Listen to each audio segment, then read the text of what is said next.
কনকনে শীতের মধ্যে বর্ষণ, একে জাঁকিয়ে ঠান্ডা, তার উপর বৃষ্টি জঙ্গলমহল জুড়ে।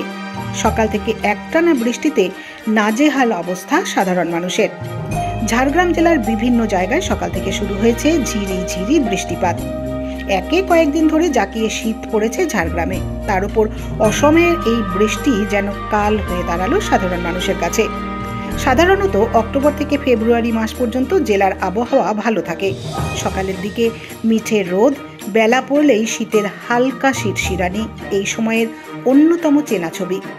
ঘূর্ণাবর্তের জেরে গত দুদিন ধরে আকাশ মেঘলা রয়েছে দক্ষিণবঙ্গে, বৃষ্টিও চলছে। পাশাপাশি সকাল থেকে কুয়াশাচ্ছন্ন রয়েছে একাধিক এলাকা। আবহাওয়া দপ্তরের পূর্বাভাস অনুযায়ী আজ ও কাল বৃষ্টি চলবে দক্ষিণবঙ্গের বিভিন্ন জেলায়।